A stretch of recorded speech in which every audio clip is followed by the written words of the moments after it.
ஹரி ஓம். ரிஷப மாதம் வசந்த ருது உத்தராயண காலம் பராபவ வருடம் வைகாசி 27ஆம் நாள் ஜூன் 10 2026 நம் அனைவருக்கும் சிறப்பாகவே அமையும். ஓம் நமோ பகவதே வாசுதேவாய. திதி இரவு 8:15 வரை, தசமி பின்பு ஏகாதசி. நட்சத்திரம் அதிகாலை 5:02 வரை, உத்திரட்டாதி பின்பு ரேவதி.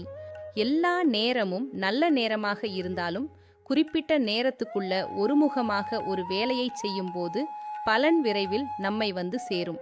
அந்த நேரம் இன்று காலை 9:30 முதல் 10:30 வரை மற்றும் 10:30 முதல் 11:30 வரை, மாலை 1:30 முதல் 2:30 வரை மற்றும் 6:30 முதல் 7:30 வரை. சுறுசுறுப்பாக விடாமுயற்சியோடு நல்ல எண்ணங்கள் கொண்டு தர்மத்தை கடைபிடித்து இருப்பவர்களை எந்த கிரகமும் நேரமும் எதுவும் செய்யாது. நம்மை நல்வழிப்படுத்த எச்சரிக்கவே அவைகள்.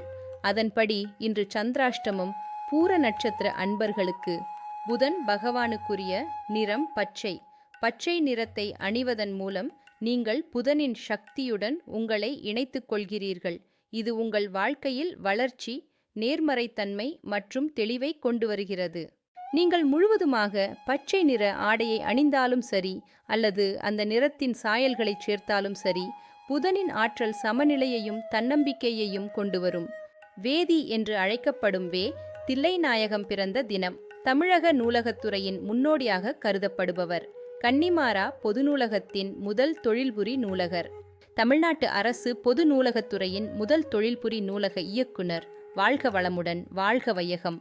கே. முத்தையா விடுதலை போராட்ட வீரர் நினைவு தினம். பொது உடைமை போராளி, இதழாளர், எழுத்தாளர், இலக்கிய பேச்சாளர். தமிழ்நாடு முற்போக்கு எழுத்தாளர்கள் கலைஞர்கள் சங்கத்தின் கௌரவத் தலைவர். இந்திய விடுதலைக்கு முன்னும் பின்னும் பல ஆண்டுகள் சிறையில் தனது வாழ்க்கையை கழித்தவர் ஆவார். ரேவதி நட்சத்திரத்தில் கொண்டாட வேண்டிய வைணவ ஆழ்வார் ஆச்சாரியர்கள். நம்பெருமாள் எறும்பியப்பா. ஸ்ரீரங்கம் ரங்கநாதர் கோயிலில் உள்ள உற்சவர் நம்பெருமாள் என்ற பெயர் எப்படி வந்தது? படையெடுப்பின் போது ஸ்ரீரங்கத்திலிருந்து பாதுகாப்பாக எடுத்துச் செல்லப்பட்ட உற்சவர் சிலை பல ஆண்டுகளுக்கு பிறகு மீண்டும் கோயிலுக்கு கொண்டு வரப்பட்டது.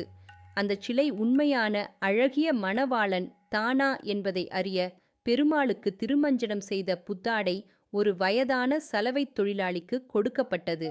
அந்த ஆடையின் தெய்வீக நுகர்வை கொண்டு அது நம் பெருமாள்தான் என்பதை உணர்ந்த அந்த முதியவர் ஆனந்த கண்ணீருடன் நம் பெருமாள், நம் பெருமாள் என்று துள்ளி குதித்து உரக்க கூவினார்.